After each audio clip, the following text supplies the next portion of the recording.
बिस्मिल्लाहिर्रहमानिर्रहीम। Thanks for joining me in Contenders Academy. YouTube पर सबसे ज़्यादा जो मोस्ट डिमांडिंग स्टफ है रिगार्डिंग जॉब टेस्ट वो है English grammar questions complete guidance specifically for job test. तो प्रीवियस पेपर्स के इंग्लिश क्वेश्चंस तो आपको बहुत से चैनल्स पर मिल जाते हैं, बट उन क्वेश्चंस के ग्रामर रूल्स, उन्हें सॉल्व करने की शॉर्ट ट्रिक्स, ताकि सिर्फ रटा ना लगाया जाए आंसर्स को। अगर इनसे मिलते जुलते क्वेश्चंस पूछ लिए जाएं पेपर में तो आप अपने क्लियर कॉन्सेप्ट्स की वजह से उन्हें इजीली सॉल्व कर सकें। So basically English grammar concept building practice, इस पर मैंने अभी तक कोई वीडियो नहीं देखी यूट्यूब पर। सो अगर फेडरल पब्लिक सर्विस कमीशन के टेस्ट की बात की जाए तो उसमें फर्स्ट 20 मार्क्स फिक्स होते हैं फॉर इंग्लिश क्वेश्चंस, और उन क्वेश्चंस में ग्रामर के बहुत ही मुश्किल क्वेश्चंस पूछे जाते हैं, और यही वो पोर्शन है जिसमें स्टूडेंट्स कंफ्यूज रहते हैं। तो आई डिसाइडेड कि मैं एफपीएससी के प्रीवियस टेस्ट के इंग्लिश पोर्शन के क्वेश्चंस डिस्कस करूंगी अपनी इस वीडियो सीरीज में, और उन क्वेश्चंस से रिलेटेड जितने English grammar concepts and rules होंगे वो सब मैं आपको डिटेल में समझाऊंगी। साथ में सिनोनिम्स एंड एंटोनिम्स एक्सेट्रा इन सब के सॉल्यूशंस भी मिलेंगे आपको। तो आपको अगर मेरा ये आइडिया पसंद आया तो अपना फीडबैक ज़रूर दीजिएगा, और लाइक एंड शेयर ज़रूर करना है वीडियो को, and make sure to subscribe this channel by clicking the bell icon. So let's start. आज हमने असिस्टेंट डायरेक्टर इंटेलिजेंस ब्यूरो का जो 2019 का बैच 1 का पेपर था उसके इंग्लिश पोर्शन के क्वेश्चंस लिए हैं जो हम सॉल्व करेंगे आज की वीडियो में। पहले दो क्वेश्चंस हैं ग्रामर से रिलेटेड, एक ही टाइप के हैं। पहले इन्हें सॉल्व करते हैं, देन इनका जो ग्रामर रूल है वो कंप्लीट समझाती हूँ मैं आपको, देन बाकी के क्वेश्चंस करेंगे। आज की वीडियो लंबी तो होगी थोड़ी, क्योंकि मैं बहुत डिटेल में समझाने वाली हूँ आपको, बट अच्छी बात यह है कि आपके बहुत से ग्रामर के कॉन्सेप्ट्स डेफिनेटली क्लियर हो जाएंगे और आपको हमेशा याद भी रहेंगे। So first one is, he got up to lit a cigarette is a type of which sentence? इसके ऑप्शंस हैं। ऑप्शन ए है complex sentence, option B compound sentence, and option C simple sentence. तो इसका correct answer है simple sentence. Question number 2 है, complex sentence is dash. मतलब complex sentence की definition पूछी गई है। तो ऑप्शंस है इसकी,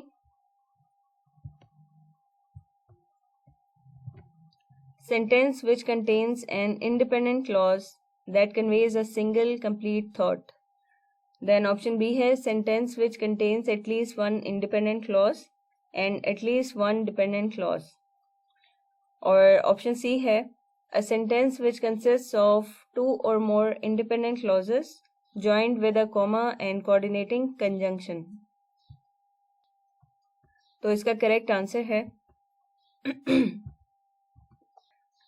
A complex sentence is a sentence which contains at least one independent clause and at least one dependent clause. So first two questions में बात हुई है type of sentence और complex sentence की। तो ये जो sentence का topic है ना ग्रामर में, ये एक complete topic है, और जब तक आप इस पूरे topic को नहीं समझेंगे, इसका concept clear नहीं करेंगे, तब तक ऐसे questions आप solve नहीं कर सकेंगे, right? तो इसको समझ लेते हैं पहले डिटेल में। What is sentence? A group of words which express a complete thought is called a sentence. तो sentence वो होता है which contains a group of words, or you can say a group of words which express a complete thought. In fact, complete meaningful thought. मतलब words का ऐसा group जो अपना पूरा मतलब समझा दे, जिसमें कंप्लीट बात की गई हो और पढ़ने वाले को समझ भी आ रही हो, तो उसे सेंटेंस कहा जाता है। अब ये जो ग्रुप ऑफ वर्ड्स की बात की है ना, जिनसे मिलकर एक सेंटेंस बनता है, इसे कहते हैं क्लॉज। अब क्लॉज का बहुत से स्टूडेंट्स को नहीं पता होगा। It's a group of words which necessarily have a subject and a verb। अब सेंटेंस में ग्रुप ऑफ वर्ड्स तो होते हैं, बट उस ग्रुप में एटलीस्ट एक सब्जेक्ट और एक वर्ब का होना लाजमी है, तब वो ग्रुप ऑफ वर्ड्स एक क्लॉज कहलाता है। ठीक, क्लॉज वो बेसिक यूनिट है जिससे मिलकर एक सेंटेंस बनता है। फॉर एग्जाम्पल, जैसे बहुत से डॉट्स मिलकर एक लाइन बना देते हैं, ऐसे ही छोटे छोटे क्लॉजेस मिलकर एक सेंटेंस बनाते हैं। तो जैसे एक डॉट पूरी लाइन का बेसिक यूनिट है, ऐसे ही क्लॉज एक सेंटेंस का बेसिक यूनिट है। अब सेंटेंस में एक क्लॉज भी हो सकता है और एक से ज़्यादा क्लॉजेस भी हो सकते हैं, राइट? कुछ एग्जांपल्स देखते हैं क्लॉज की। फॉर एग्जाम्पल, सारा लव्स स्पेगेटी। अब इस ग्रुप ऑफ वर्ड्स में सारा सब्जेक्ट है और लव्स वर्ब है, इस वजह से इसे हम क्लॉज कहेंगे in grammatical language. Then second example है, स्पेगेटी इज डिलीशियस। अब यहाँ पर स्पेगेटी एक सब्जेक्ट है और इज एक वर्ब है, इट्स अ लिंकिंग वर्ब। अब यहाँ तक आपको क्लॉज समझ आ गया होगा। तो इन शॉर्ट, ऐसा ग्रुप ऑफ वर्ड्स जिसमें एक सब्जेक्ट और एक वर्ब का होना लाजमी है। अगर कोई कंफ्यूजन है किसी भी पॉइंट में तो कमेंट करके आप पूछ सकते हैं। अब क्लॉज और सेंटेंस, इन दोनों में भी जो डिफरेंस है वो आपको पता होना चाहिए। एक सेंटेंस के अंदर तो क्लॉज हो सकता है क्योंकि सेंटेंस बनता ही क्लॉज की वजह से है, बट क्लॉज के अंदर सेंटेंस नहीं हो सकता, और सेंटेंस जो है वो एक मीनिंगफुल थॉट देता है, जबकि क्लॉज के लिए ज़रूरी नहीं है कि वो मीनिंगफुल भी हो। क्लॉज ऐसा भी हो सकता है जो अपने मीनिंग के लिए दूसरे क्लॉज पर डिपेंड करे। तो इन शॉर्ट ये कि एक सेंटेंस में मीनिंगफुल क्लॉज और ऐसे क्लॉज जिनके मीनिंग्स क्लियर ना हो, ये दोनों टाइप्स हो सकती हैं। तो यहाँ पर फिर बात आ जाती है डिपेंडेंट एंड इंडिपेंडेंट क्लॉज की।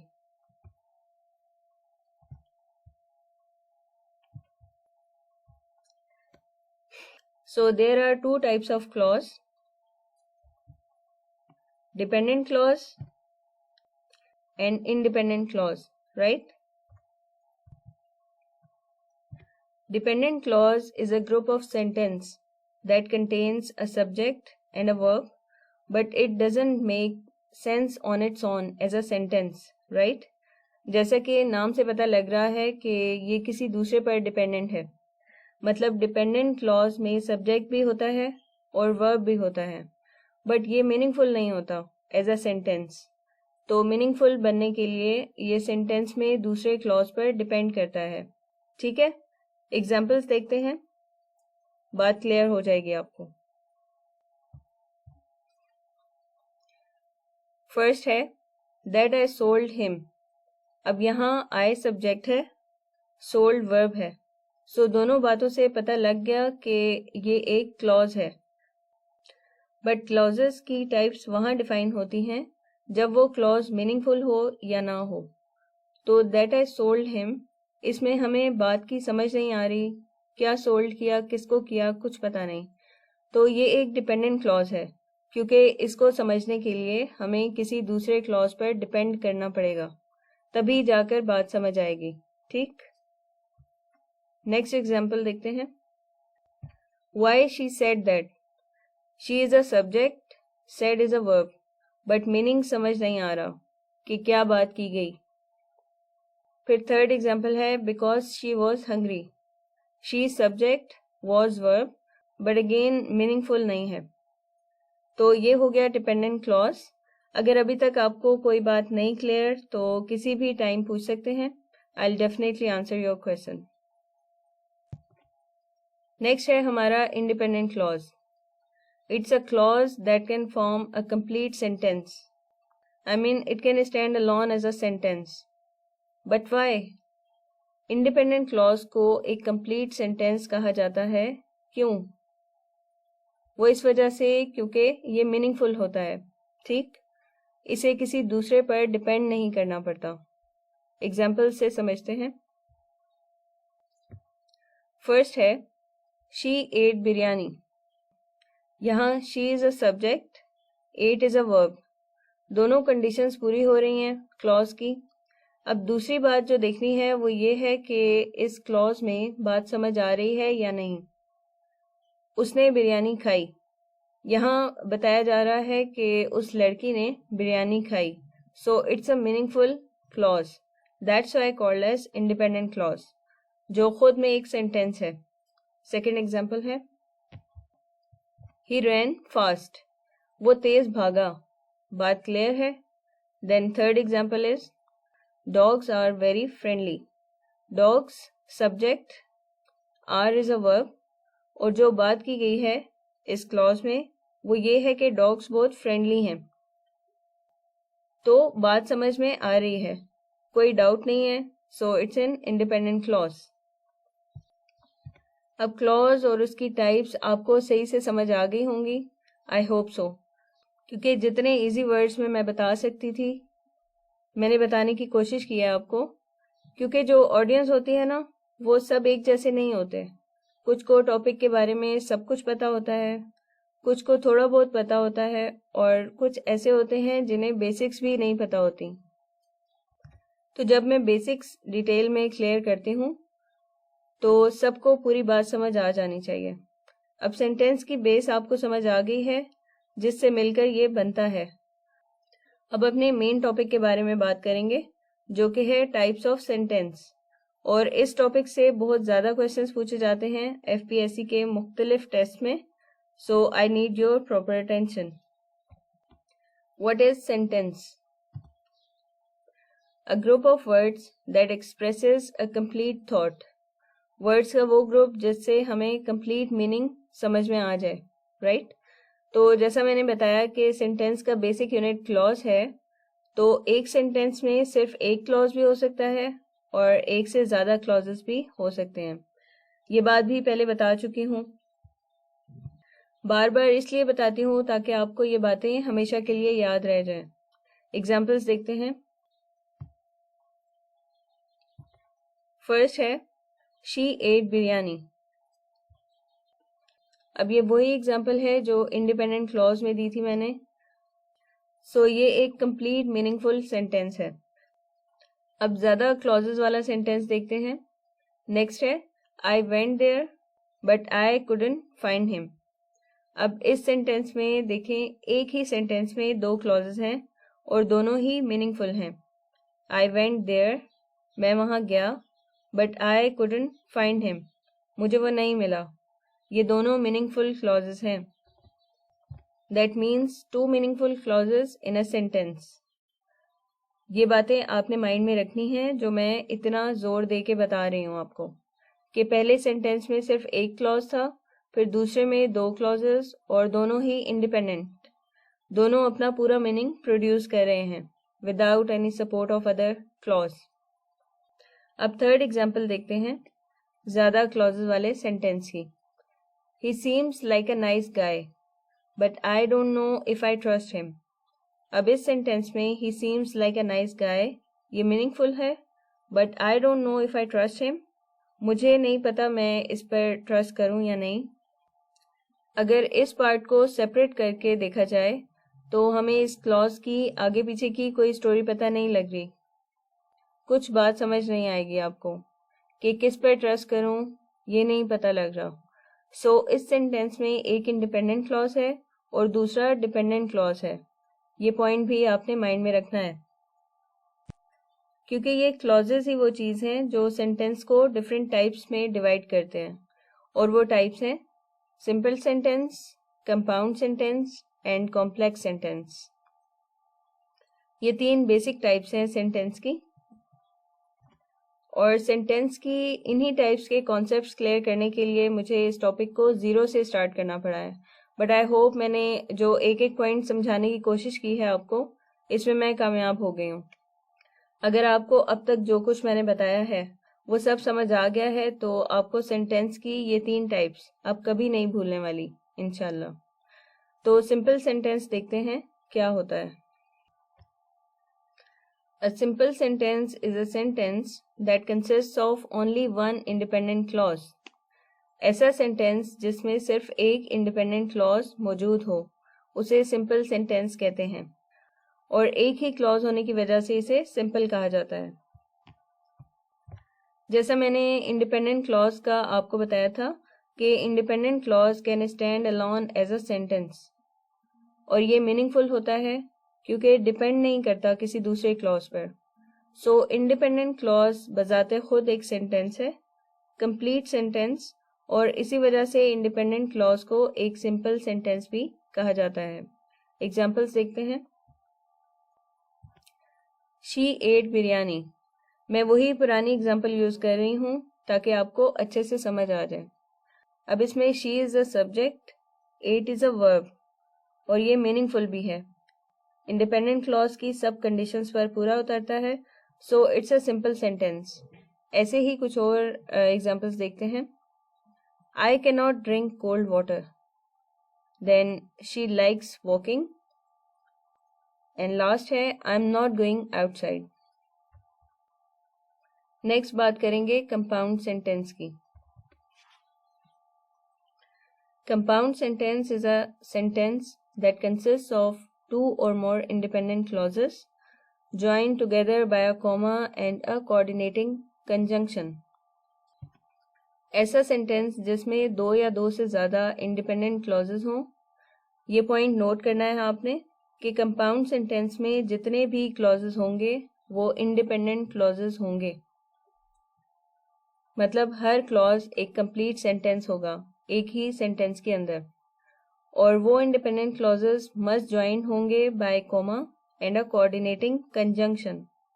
अगर इन दोनों बातों में से एक भी बात ना हुई सेंटेंस में तो वो कंपाउंड सेंटेंस नहीं होगा कि सब क्लॉजेस इंडिपेंडेंट हो और वो आपस में ज्वाइन करें एक कॉमा और एक कोऑर्डिनेटिंग कंजंक्शन के साथ।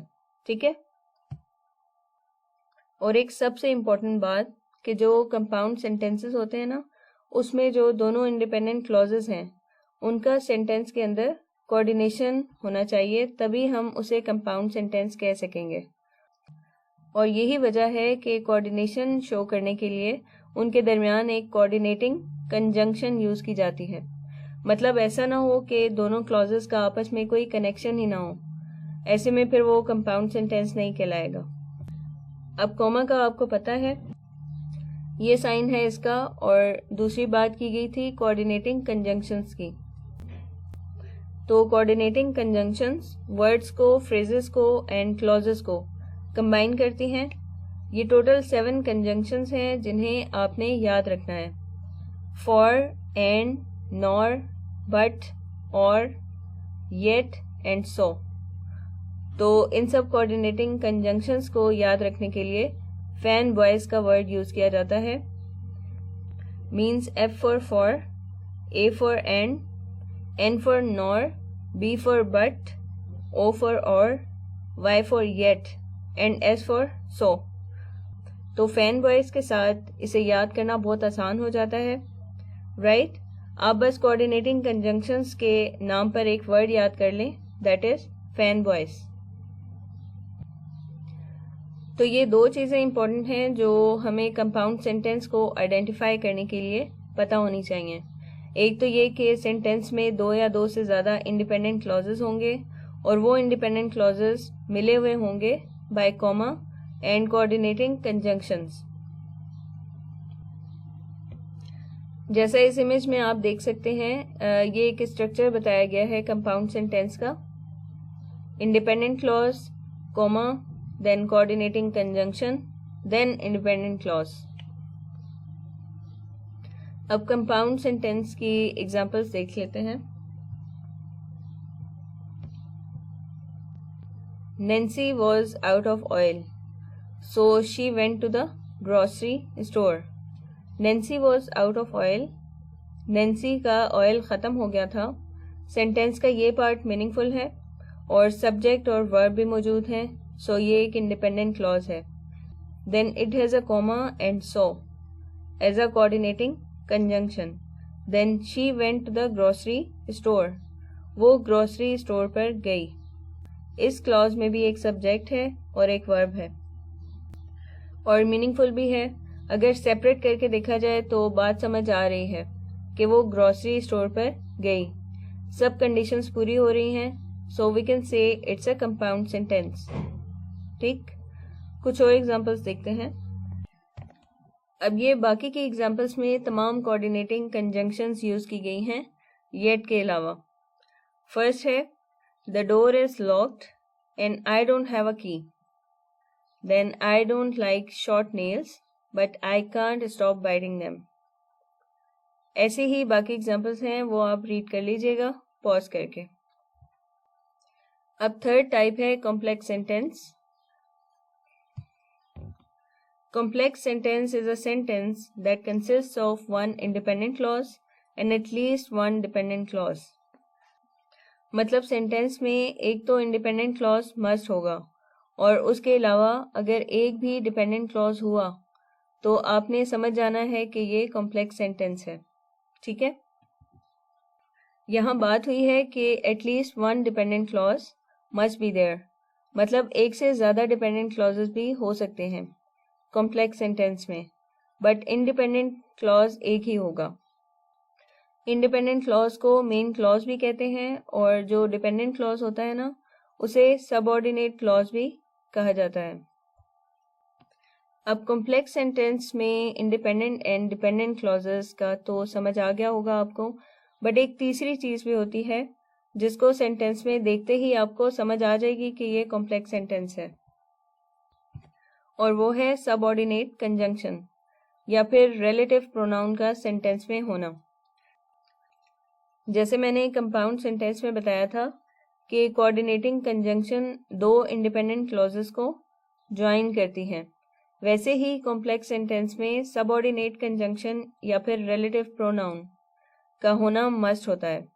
बेसिकली ये सबऑर्डिनेट कंजंक्शन ही होती है जो क्लॉज को डिपेंडेंट बना देती है। ये बात मैं आगे चलकर क्लियर करती हूँ आपको। पहले आप समझ लें कि subordinate conjunctions and relative pronoun कौन से होते हैं। एक साइड पर सबऑर्डिनेट कंजंक्शंस दिख रही होंगी आपको, like after, although, as, because, before and so on. जिस क्लॉज के स्टार्ट में ये कंजंक्शंस यूज होती हैं वो डिपेंडेंट क्लॉज बन जाता है, क्योंकि उसका मीनिंग क्लियर नहीं होता और उसे क्लियर करने के लिए किसी दूसरे क्लॉज की ज़रूरत होती है। और रिलेटिव प्रोनाउन का भी सेम फंक्शन है। जब क्लॉज के स्टार्ट में रिलेटिव प्रोनाउन हो तो वो डिपेंडेंट क्लॉज बन जाता है। तो ये दोनों आप सही से मेमोराइज कर लें कि रिलेटिव प्रोनाउन कौन से होते हैं और सबऑर्डिनेट कंजंक्शंस कौन सी होती हैं। ठीक है, अब इसके बाद मैं बताती हूँ आपको कॉम्प्लेक्स सेंटेंस का स्ट्रक्चर। अब यहाँ एक सेंटेंस दिया गया है, she will go to school in the city until she finds a job. Now let's suppose it's a normal sentence. But आप कैसे पहचानेंगे कि ये एक कॉम्प्लेक्स सेंटेंस है? तो सबसे पहले क्लॉजेस देखेंगे कौन कौन से हैं। फर्स्ट पार्ट सेंटेंस का देखें, she will go to school in a city, वो शहर में स्कूल जाएगी। इसको देखते ही हमें समझ आ जानी चाहिए कि ये एक इंडिपेंडेंट क्लॉज है क्योंकि ये मीनिंगफुल है। और जो सेकंड पार्ट है सेंटेंस का, that is until she finds a job, जब तक इसे नौकरी नहीं मिल जाती। अब यहाँ जैसे ही आपकी नज़र अंटिल पर पड़ेगी और सेकेंडली वो क्लॉज के स्टार्ट में ही दिखाई देगा आपको, तो आपको समझ जाना चाहिए कि ये एक सबऑर्डिनेट कंजंक्शन है, और जब सबऑर्डिनेट कंजंक्शन क्लॉज के स्टार्ट में लगी हो तो वो क्लॉज डिपेंडेंट क्लॉज बन जाता है। ठीक है, सो एक इंडिपेंडेंट क्लॉज और एक डिपेंडेंट क्लॉज सेंटेंस में नजर आया तो आप समझ जाएंगे कि ये एक कॉम्प्लेक्स सेंटेंस है। राइट, इजी एक्सप्लेनेशन दी है, आई होप आपको समझ आ गई होगी। अब कॉम्प्लेक्स सेंटेंस में ये बात ज़रूरी नहीं होती कि सेंटेंस के मिड में और यू कैन से कि दो क्लॉजेस के दरमियान में ही हमेशा आपको सबऑर्डिनेट कंजंक्शन मिलेगी, लाइक कंपाउंड सेंटेंसेस। समटाइम्स आपको रिलेटिव प्रोनाउन या फिर सबऑर्डिनेट कंजंक्शन सेंटेंस के स्टार्ट में ही दिख जाती है, तो ये देखकर आपने कंफ्यूज नहीं होना। बस कॉम्प्लेक्स सेंटेंस के रूल्स चेक करने हैं। अगर वो पूरे हुए तो वो कॉम्प्लेक्स सेंटेंस होगा। एग्जाम्पल्स के साथ समझाती हूँ आपको। अब ये जो सेंटेंस है इसमें स्टार्ट में ही आपको सबऑर्डिनेट कंजंक्शन दिख रही है, when the cake is brown. अब इस क्लॉज को व्हेन ने डिपेंडेंट बना दिया है। अगर ये होता कि केक इज ब्राउन तो ये मीनिंगफुल क्लॉज था, बट जब व्हेन स्टार्ट में लग गया तो ये डिपेंडेंट क्लॉज बन गया। और जो सेकंड पार्ट है सेंटेंस का वो है take it out the oven, इसे ओवन से बाहर निकाल दो। ये एक कंप्लीट सेंटेंस है, इट्स मीनिंगफुल। सो ये हो गया इंडिपेंडेंट क्लॉज। अब यहाँ आपको एक कॉमा दिखाई दे रहा है दोनों क्लॉजेस के दरमियान। तो कॉम्प्लेक्स सेंटेंस में जब डिपेंडेंट क्लॉज सेंटेंस के स्टार्ट में होगा तब डिपेंडेंट को इंडिपेंडेंट क्लॉज से सेपरेट करने के लिए कॉमा का यूज किया जाता है। ठीक है, तो ये दो टाइप्स के कॉम्प्लेक्स सेंटेंसेस बताए हैं आपको मैंने। अब मुझे पूरी उम्मीद है कि किसी भी टेस्ट में इनमें से किसी भी टॉपिक से कोई क्वेश्चन आता है तो आप बहुत आसानी से उसे सॉल्व कर लेंगे इंशाल्लाह। एक और एग्जांपल देखते हैं कॉम्प्लेक्स सेंटेंस की। You will definitely lose, it's an independent clause. फिर सेकेंड क्लॉज के स्टार्ट में ही इफ का यूज है जो कि एक सबऑर्डिनेट कंजंक्शन है। सो एक इंडिपेंडेंट क्लॉज, एक डिपेंडेंट क्लॉज और सबऑर्डिनेट कंजंक्शन भी है। सो इट्स अ कॉम्प्लेक्स सेंटेंस। आपको याद है जो इस वीडियो के स्टार्ट में मैंने दो क्वेश्चंस बताए थे आपको, एक सिंपल सेंटेंस और एक कॉम्प्लेक्स सेंटेंस वाला। मे बी उनका आंसर आपको नहीं आता होगा। मैंने आंसर बताया भी था बट डेफिनेटली समझ नहीं आया होगा। बट अब अगर आप वो क्वेश्चंस रीड करेंगे तो आपको देखते ही समझ आ जाएगी कि इसका करेक्ट आंसर कौन सा है। He got up to lit a cigarette is a type of which sentence? इसमें ही सब्जेक्ट है, गॉट वर्ब है और इसमें मतलब भी समझ आ रहा है कि वो सिगरेट जलाने के लिए उठा। तो इंडिपेंडेंट क्लॉज वाली सारी कंडीशंस पूरी हो रही हैं और आपको ये भी पता है कि इंडिपेंडेंट क्लॉज अपने आप में एक सेंटेंस है। तो इसलिए हम कह सकते हैं कि ये सिंपल सेंटेंस की टाइप है। नेक्स्ट क्वेश्चन है कॉम्प्लेक्स सेंटेंसेस डैश। ऑप्शन है इसकी। ऑप्शन ए है sentence which contains an independent clause that conveys a single complete thought. Option B है sentence which contains at least one independent clause and at least one dependent clause. और option C है a sentence which consist of two or more independent clauses joined with a comma and coordinating conjunction। अब options में तीनों types की definition दी गई है।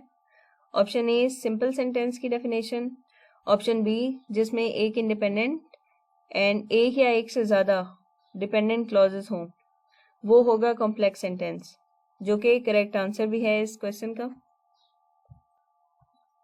और option सी जिसमें to or more independent clauses हों वो होता है कंपाउंड सेंटेंस। तो अब मैं उम्मीद करती हूँ अब क्लॉज की टाइप्स और सेंटेंस की टाइप्स आप कभी नहीं भूलेंगे। इस वीडियो में क्वेश्चंस तो दो ही सॉल्व किए हैं ADIB टेस्ट के, बट आपके बहुत से कॉन्सेप्ट्स क्लियर हो गए हैं। तो बाकी के जो रिमेनिंग क्वेश्चंस हैं वो सब इस वीडियो के पार्ट 2 में आपको मिल जाएंगे with all grammatical rules.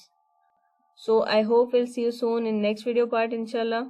Till then, Allah Hafiz.